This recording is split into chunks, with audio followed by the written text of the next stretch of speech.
While even the likes of the great Obi-Wan Kenobi and Yoda have been known to make the odd mistake over the years, certain points of view, my ass, there's telling a Porky to protect the son of Darth Vader, and then there's almost single-handedly sealing the terrible fate of the entire Jedi Order with a defiant reaction to being rejected by their master peers. So let's dive into those Jedi Masters who are simply the worst. Gareth here from What Culture Star Wars, and here are the 10 worst Jedi Masters in Star Wars. Number 10, Luminara Unduli. One specific master who personified the concept of the Jedi denying themselves any form of attachment during the Clone Wars in particular came in the form of Luminara Unduli, a rather cold wielder of the Force, it must be said. On top of being disturbingly quick to accept the reality of her ultimately disillusioned Padawan Barriss Offee being no more, despite there still being a chance that Offee and Ahsoka Tano could still be alive in the wake of a droid factory on Geonosis exploding with the two youngsters inside, Unduli's apparent reaction to orphaning the Martez sisters is also about as heartless as it gets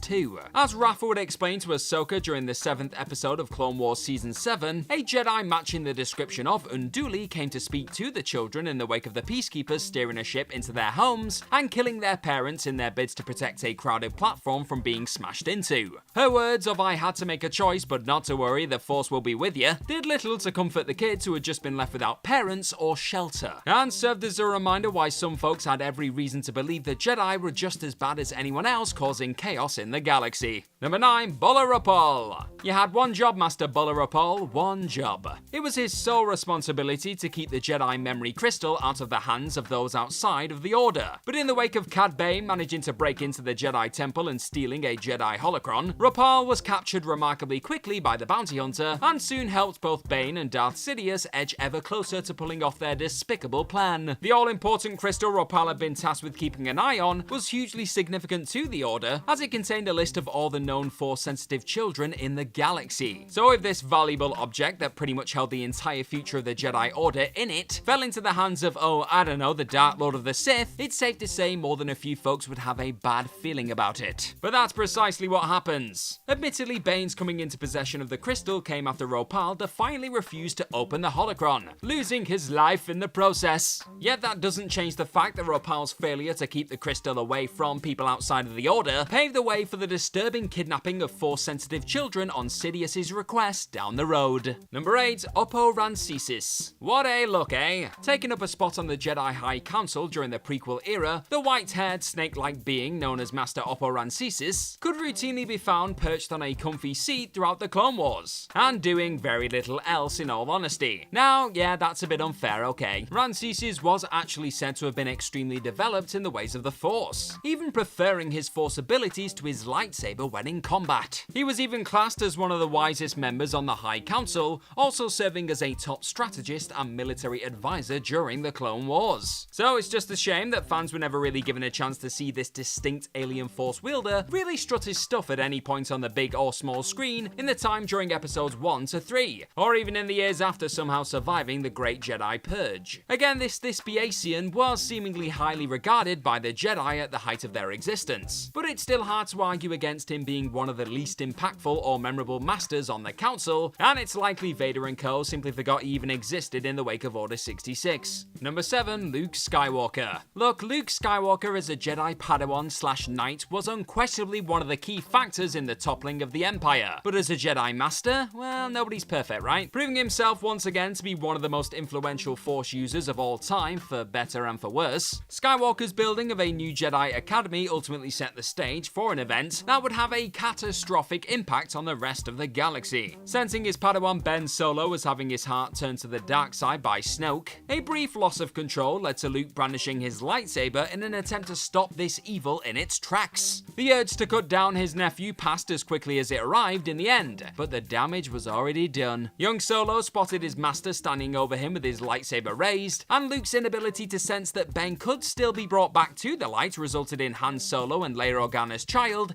instinctively defending himself before destroying the temple and killing many of Skywalker's other apprentices. Just like that, Luke almost single-handedly unleashed Kylo Ren on the galaxy, a move that would set the deaths of Han Solo and countless others in motion. Thankfully, Luke was able to redeem himself somewhat by the end of the sequels, but not before making a few galaxy-changing mistakes along the way. Number 6, Coleman Trebor, or as you may also know him, the one and only Virk Jedi Master who got his ass quickly handed to him by Jango Fett on on Geonosis. You can't knock the effort, however, as Trevor got within inches of stopping the entire Clone Wars, standing right in front of Count Dooku with his lightsaber in hand as the Battle of Geonosis got underway. Yet despite being classed as an impressive combatant, Trevor appeared to be anything but that when the pressure was really on. But at least Mace Windu was able to avenge his death with the coldest decapitation ever to tumble into a Star Wars project. Number 5, Ki-Adi-Mundi. Easily one of the most recognizable faces to hold down a seat on the Jedi High Council throughout the prequel trilogy and Clone Wars in general, Master Ki-Adi-Mundi didn't half have a habit of letting loose fiercely arrogant statements that aged like a pint of blue milk. On top of ignorantly claiming that the Sith being back was impossible due to them not being spotted for a millennium. The ever-doubting Jedi would also boldly claim that Count Dooku was little more than a political idealist, not a murderer. And Ki-Adi-Mundi was at it again on the back of the bombing of the Jedi Temple during the Clone Wars animated series, acting as an influential voice as the call to boot a framed Ahsoka Tano out of the Order was made. He even had the audacity to claim that Tano had showcased the true sign of a Jedi Knight in ultimately proving her innocence as the Council attempted to bring her back into the mix. What a piece of work. Sure, he had a few redeeming moments during said animated spin-off, but for the most part, Mundi was a rather insensitive doubter for much of his time in the spotlight.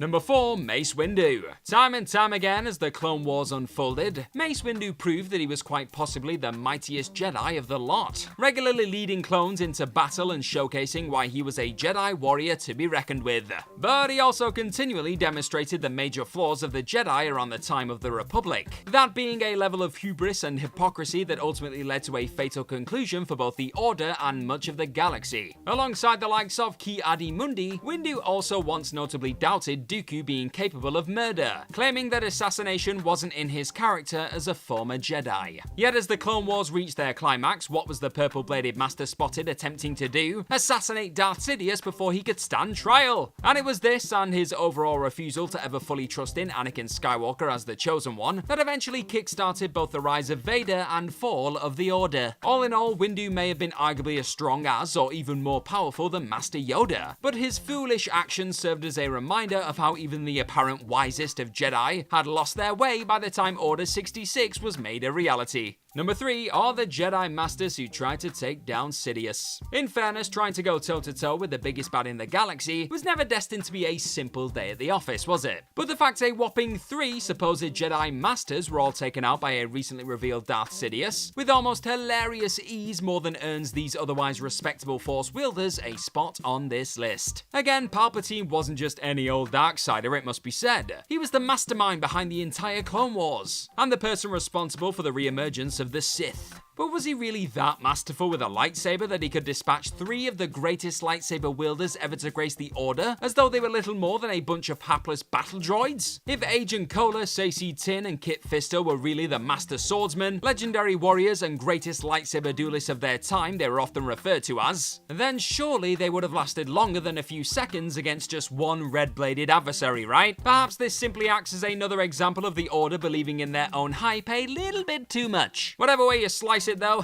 see what I did there? There's no questioning that Mace Windu brought some ultimately ill-equipped masters along with him to bring down the soon-to-be Emperor. Number 2, Sifo Dyas. While it's been noted on a number of occasions already how the Jedi Order weren't exactly known for always getting it right, in the case of their call to keep from allowing Master Sifo Dyas to build an army to protect the Jedi from the visions he'd experienced of an incoming war, they were probably right to give the concept a hard pass. Unfortunately for every Jedi ultimately taken out in Order 66 though, after being taken off the Jedi Council due to his desire to forge an army for the Republic, Count Dooku's pal defied the Order and went ahead with plans to create a clone army anyway, even going as far as to claim that the folks on Kamino had the blessing of both the Jedi and Galactic Senate to start building the troops. However, in the wake of Dooku betraying his former mate and ultimately being responsible for his death, Sidious would assume control of said secret clone army from the shadows. So despite the army clearly being initially designed as a way to protect both the Republic and the Order, Sifo Dyas' foolish decision to press ahead behind the Council's back eventually presented Palpatine with the tools to take over the galaxy. Number 1, Pong Krell. Despite being forged without the consent of the Jedi Order, the various generals tasked with bringing the fight to the Separatists soon bonded with their clone army, with the Peacekeepers very much seeing their troops as individuals rather than cannon fodder. Well, in most cases that is. When it came to Pong Krell, however, it was clear this particular Jedi Master didn't give a damn how many clone troopers he put in harm's way to complete his missions during the Clone Wars. And if his record for the highest amount of clone casualties under his command wasn't enough of a reason to despise the controversial Jedi, then his eventual revealed dark intentions likely did the trick. After Krell routinely put Anakin Skywalker's 501st Legion needlessly in harm's way on Umbara, upon the latter being recalled to Coruscant and the former taking over control of the troops, the clones would ultimately discover that he was actually seeking to rule as part of a new order that was on the horizon. And the fallen Jedi would reveal that he aimed to become Count Dooku's new apprentice too. Sure enough, not a soul alive shed a tear upon witnessing clone trooper Dogma take out the Jedi General on the back of his betrayal of both the Jedi and Republic.